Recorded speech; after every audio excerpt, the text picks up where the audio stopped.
dividir experiências para fortalecer o hábito da leitura. Até sexta-feira, o programa de pós-graduação da Faculdade de Letras e a Unesco promovem o 2º Congresso de Leitura e Literatura Infantil e Juvenil.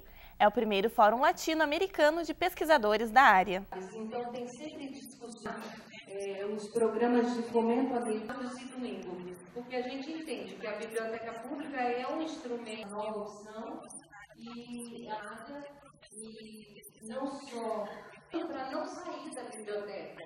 Isso é um fato inédito, porque O Instituto Liberdade promove o curso de extensão Formação de Lideranças. O evento acontece de 15 de maio a 10 de julho, sempre aos sábados no Prédio 50, das 9 da manhã à 1 da tarde. Inscrições à Secretaria da Proex, no Prédio 40.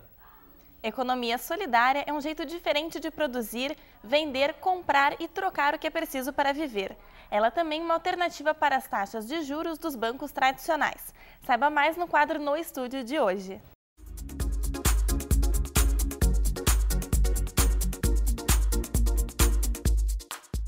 Olhar ao crescimento econômico e à inclusão social, ou ainda de que forma é possível gerar trabalho e renda sem agredir o meio ambiente. Está aqui conosco o professor da PUC e diretor do Instituto de Pesquisa e Desenvolvimento, IDEA, especialista em economia solidária, o professor Carlos Nelson dos Reis. Muito boa tarde, professor. Boa tarde, Edgar. Prazer te receber aqui no estúdio dessa semana. Começo te perguntando, professor, o que pode se entender por economia solidária?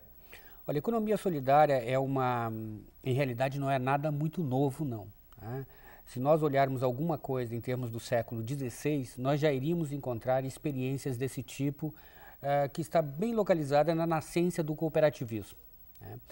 O momento atual, não só no Brasil, mas na economia mundial, em função da própria reestruturação produtiva, em que a base tecnológica se alterou, deixando praticamente um exército de pessoas ao desabrigo de uma oferta de emprego, estas alternativas de economia solidária começaram a surgir. O que seria isso? Seria formas alternativas de inserção social, seria formas de que grupos de pessoas se reunissem em associações e a partir daí então pudessem produzir e oferecer os seus empregos, tendo como resultado disso aquilo que se chama de geração de trabalho e renda. Bom, professor, hoje no século XXI, cada vez mais fortalece essa questão de inclusão social. Como a economia solidária vem ajudando essa ação de inclusão, no caso? Olha, realmente, cada vez mais isso se faz premente.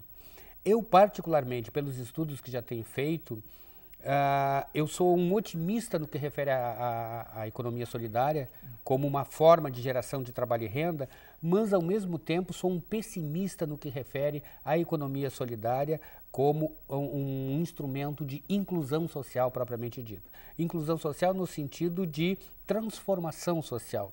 Me parece que a economia solidária até hoje, pela proliferação que tem se verificado no Brasil e na América Latina, ela tem apenas contribuído para manter a situação dessas pessoas que estão alijadas do mercado formal de trabalho. Então eu não vejo ainda, no médio prazo, a forma como ela possa realmente se transformar num instrumento de inclusão social que efetivamente faça uma transformação social. Transformação social no sentido que dê perspectivas futuras a essas pessoas e não simplesmente mantenha níveis de sobrevivência. Professor, hoje a gente tem exemplos aqui, principalmente aqui no Rio Grande do Sul, de bancos solidários implementados em bairros, em comunidades, para que as pessoas possam se manter sem taxas de juros, empréstimos a taxas de juros e compras. Será que isso pode ser implementado, acho que o senhor já comentou um pouquinho disso, mas pode ser implementado para outros lugares e até crescer um desenvolvimento desses bancos? Sem dúvida nenhuma, Edgar, esses bancos são, eu diria assim, que necessários. Ocorre que não podemos ficar nesse sonho sem uma remuneração desses bancos, porque senão eles se esvaem em si próprios. Em realidade, esses bancos, eles têm sim que ser fortalecidos através de políticas, inclusive políticas públicas, no sentido de termos fundos, recursos a fundos perdidos, etc., de maneira que esses bancos possam cumprir o espaço que os bancos comerciais, os bancos tradicionais não conseguem fazer. Por quê?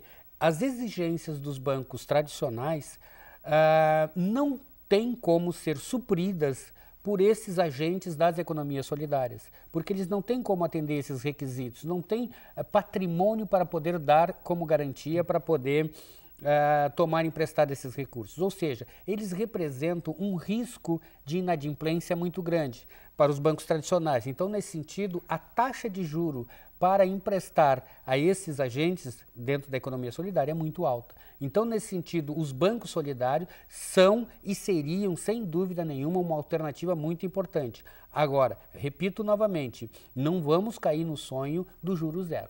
Para finalizar nossa entrevista de hoje, queria que o senhor elencasse sucintamente o que é preciso para a economia solidária ganhar força. Olha, na realidade brasileira, o que é preciso para ela ganhar força, em que pese ela já ser uma política de governo, o atual governo brasileiro, inclusive, criou uma Secretaria Nacional de Economia Solidária. No meu ponto de vista, o que falta ainda é exatamente nós entendermos que economia solidária não é pura e simplesmente uma forma de produção numa perspectiva de ideologia socialista. Absolutamente. Todas as formas de economia solidária nós temos que ter claro que elas estão num mercado competitivo, num mercado capitalista e, portanto, sujeitas a todas as regras. Enquanto nós não entendermos dessa maneira e ficarmos sonhando na ideologia, seguramente ela não será um instrumento de inclusão social, conforme eu referi anteriormente. Professor Carlos, eu te agradeço pela tua presença aqui no estúdio de hoje. E no estúdio de hoje conversou com o professor da PUC, diretor do Instituto de IDEA, Carlos Nelson dos Reis, sobre economia solidária. Tchau e até a próxima.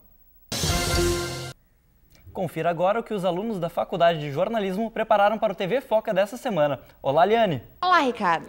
O tema do TV Foca dessa semana é sobre o lixo. Você verá matérias sobre o arroio e dilúvio, poluição sonora, visual, verbal e lixo online. Isso e muito mais amanhã às 21 horas. Não perca! O TV Foca vai ao ar na UniTV, canal 15 da NET. O programa é transmitido sexta às 9 da noite, com reprise no sábado e no domingo às 9h30 e na terça às 2 da tarde.